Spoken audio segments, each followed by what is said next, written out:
Imagine a culture where a tattoo was not a choice, but a sacred duty. A mark so essential that without it, you would be rejected by your own ancestors in the afterlife, doomed to wander as a ghost for eternity. This was the reality for the women of the Ainu, the indigenous people of northern Japan, whose ancient tradition of tattooing was a language written in soot and skin. Welcome to 10-Minute History. I'm your host, Jake Sullivan, and today we're uncovering the powerful and tragic story of anchi-piri, the lost art of the Ainu tattoo. To understand these profound markings, we first have to understand the people who wore them. The Ainu are not a subgroup of the Japanese. They are a distinct ethnic group with their own language, spirituality, and ancient history, predating the arrival of the modern Japanese people in the northern islands by millennia. Their traditional homeland, which they call Ainu Mosir, or the Quiet Land for Humans, stretches across Japan's northern island of Hokkaido, Sakhalin Island, and the Kuril Islands.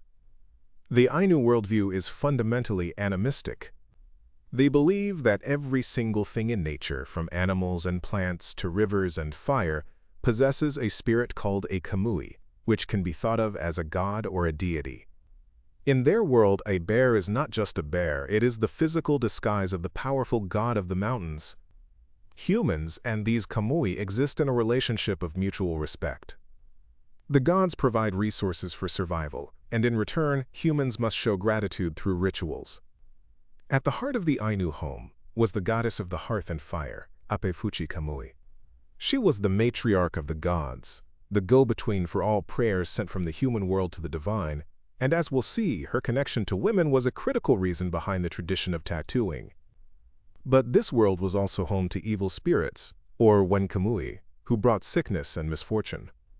And a huge part of Ainu daily life, especially for women, was focused on keeping these malevolent forces at bay. The most powerful shield they had was etched directly into their bodies. So why was tattooing so central to an Ainu woman's life? The reasons were a complex tapestry of spiritual belief, social necessity, and personal identity. First and foremost, it was a rite of passage. The process began when a girl was just 5 to 7 years old, with a small dot tattooed on her upper lip. As she grew, learning the skills of an Ainu woman, the tattoo was gradually and painfully expanded. By the time she was between 15 and 17, the tattoo would be complete, forming a wide, bold, smile-like band that stretched from cheek to cheek. This iconic lip tattoo, or anchi-piri, was a declaration that she had endured the pain, proven her strength, and was now a woman, ready for marriage. In fact, it was a requirement for marriage. An untattooed woman would struggle to find a husband. The pain itself was essential to the meaning. The ability to withstand the excruciating process of being repeatedly cut and rubbed with soot was seen as proof that a woman could endure the pains of childbirth and the hardships of life. There was even an anecdotal saying that a man could theoretically divorce a wife who had cried too much during her tattooing, as it showed a weak character. But the tattoos were far more than a social marker. They were a crucial form of spiritual armor. The Ainu believed that evil spirits entered the body through its orifices, especially the mouth. The dark lip tattoo acted as a powerful magical barrier, permanently sealing this entrance against demonic invasion. Likewise, the intricate geometric patterns tattooed on their hands and forearms, called teknoye, were powerful amulets. These designs were a visual vocabulary of protective symbols, meant to confuse and repel evil spirits. They were made of traditional motifs like soft spirals called moryu, representing strength, and thorny, spiky shapes called ayushi, which literally means thorn and served a defensive purpose. This combination of patterns created a permanent set of spiritual clothing woven directly into the skin. Perhaps the most critical purpose of all, however, was ensuring a woman's place in the afterlife, or pokna mosir. Ainu belief held that, after death, the spirits of the ancestors would greet you, but they would only welcome and recognize women who were properly tattooed. An untattooed woman would be rejected, her spirit doomed to become an evil ghost. This belief was reinforced by terrifying cautionary tales, like the story of the tattoo ghost. It tells of a young untattooed woman who died and whose spirit, as foretold, was cast out by her ancestors. Her ghost was then tormented by a demon who tried to endlessly complete her tattoo in the afterlife, constantly slashing at her mouth with a spectral knife. The screams of this ghost were a powerful reminder that getting tattooed was not a choice, it was a sacred obligation. The process of applying these tattoos was a deeply ritualized ceremony, performed by women, for women. The tattooist was an experienced older woman, often a grandmother or great-aunt, who held a position of immense respect. She was a keeper of tradition, passing her knowledge down through the female line. Her tools were simple but sacred. She would use a small, razor-sharp knife called a anchi-piri to make a series of quick, precise cuts into the skin. Then she would take the pigment, a pure black powder made from the soot of burnt birch bark, a sacred tree, and rub it vigorously into the open, bleeding wounds. This was the most painful part of the ordeal. As the cuts healed, the carbon would be trapped under the skin, creating the permanent, dark blue-black mark. The entire session was a community event. The girl would be held down by her mother and other female relatives, who offered support and encouragement, while the tattooist chanted prayers to the hearth goddess, Ape Fuchi Kamuy, asking for a steady hand and for the tattoo to be beautiful and effective. This sacred tradition, which had defined Ainu female identity for centuries, collided head-on with the forces of modern Japanese nationalism in the late 19th century.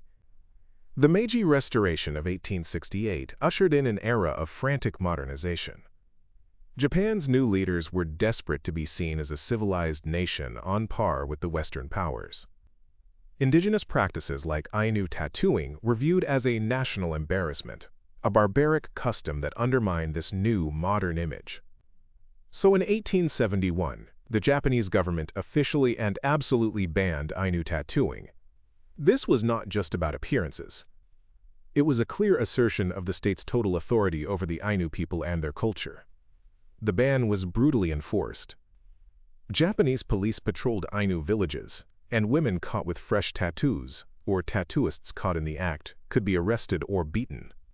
This drove the tradition underground. For decades, many Ainu women defied the ban, tattooing their daughters in secret, often at night. It became a hidden act of cultural resistance. But the ban created a deep and terrible trauma. Parents were forced to make an impossible choice: obey the sacred law of their ancestors and risk punishment from the state, or obey the state and condemn their daughters in their view to a horrifying fate in the afterlife.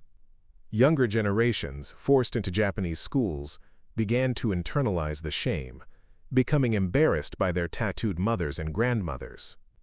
Over time, the combined pressures of the ban, forced assimilation, and social stigma proved to be too much. The tradition faded. The knowledge of the tattooists was lost, as fewer and fewer girls underwent the ritual. By the mid-20th century, the practice had effectively ceased. The last fully tattooed Ainu woman, Tsureno Hirasawa, passed away in 1998. Her death marked the physical end of an unbroken tradition that had spanned countless generations. The suppression of tattooing is a stark example of what many scholars and Ainu activists today call a cultural genocide. The goal of these policies was to destroy the Ainu as a distinct people by systematically erasing their language, religion, and culture. By making it illegal for an Ainu woman to become a woman in the traditional sense, the state was attempting to legislate an entire identity out of existence. The loss of this and other practices has led to well-documented intergenerational trauma that continues to affect Ainu communities today. For most of the last century, it seemed that the anchi-piri was gone forever, a ghost confined to old photographs and the memories of elders. But the story doesn't end there. In recent decades, there has been a powerful resurgence of Ainu activism, demanding cultural and political recognition. This culminated in June of 2019, when the Japanese government passed a historic law that finally, for the first time, legally recognized the Ainu as an indigenous people of Japan. While activists say the law doesn't go far enough, it was a monumental symbolic shift. And in this new climate of cultural revitalization, a new generation is looking to the tattoos of their ancestors as a way to heal and reconnect with their identity. The revival is small but deeply significant. Artists like Mayun Kiki have dedicated themselves to researching the lost patterns from old records and clothing. She famously recreates the traditional lip tattoo on her own face using makeup, a daily public performance of her Ainu identity, to make the tradition visible once more. Others have taken the step of getting permanent traditional Ainu tattoos, reawakening the art form on their own skin. This is not happening in isolation. It's part of a global movement of indigenous peoples, from the Maori of New Zealand with their tā moko to the Inuit of North America, who are all reclaiming the tattooing traditions that were suppressed by colonial powers. These are powerful acts of decolonization, using the skin as a canvas to assert an identity that was targeted for erasure. The story of Ainu tattooing is a journey from sacred tradition to criminalized act, and now to a symbol of courageous rebirth. It reminds us that culture is not an abstract idea, it is lived and embodied. It shows the devastating impact of colonial suppression, but it also offers a powerful and hopeful message. Even when a tradition is pushed to the very edge of extinction, the ink of the soul, though it may fade, can never be truly erased. It can always be brought back to the surface, a bold and beautiful mark of pride and survival. So what are your thoughts on this? Let us know down in the comments.